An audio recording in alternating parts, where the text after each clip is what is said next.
প্রবাসী যারা থাকেন, হাই হাই হাই, প্রবাসীদেরকে নিয়ে কিরকম সন্দেহ যে পরিবার করে, মনে করে সে শ্বশুর বাড়িতে টাকা দিয়ে দিচ্ছে,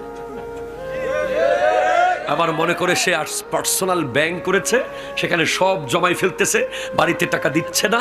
প্রবাসী যে কত কষ্ট করে টাকা কামায় এটা পরিবার বুঝে না। পরিবার মনে করে সে একটা মেশিন, টাকার মেশিন, তার কোনো ইচ্ছা নাই। অথচ প্রত্যেকটা প্রবাসী দুনিয়ার ভিতরে কবরে আছে। ঠিক কিনা কথা বলেন না? দুনিয়ার ভিতরে কবরে আছে।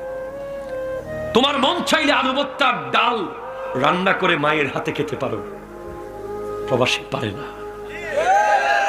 প্রবাসী না খেয়ে বলে ফোনে খেয়েছি, প্রবাসী না ঘুমিয়ে বলে ঘুমিয়েছি, প্রবাসীর মনের জ্বালা আর কষ্ট নিয়ে বলে ভালো আছি, প্রবাসী ওষুধ খেতে পায় না বলে খেয়েছি, প্রবাসী টাকার অভাবে ডাক্তার দেখাতে পারে না বলে ডাক্তার দেখিয়েছি।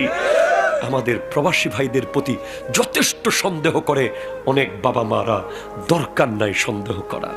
সে কষ্ট করে কামাচ্ছে, সে 2 টাকা রাখলে রাখতেও পারে, সেটা তাকে আপনি সুযোগ দিন, আর তাকে বোঝার চেষ্টা করুন, তাকে জিজ্ঞেস করুন, তাকে ইমোশনাল ব্ল্যাকমেল করবেন না। সে এমনিতেই কোনো মায়া মোহাব্বত ভালোবাসা পায় না সেখানে। আরেক দেশ, সেটা যতই দামি দেশ হোক, এটা আমার না। এই বরুড়ার জমিন আমার, ঠিক কিনা কথা বলেন? এই উঠান আমার, এই পুকুর আমার, এই নদী আমার, এই রাস্তা আমার। ওখানে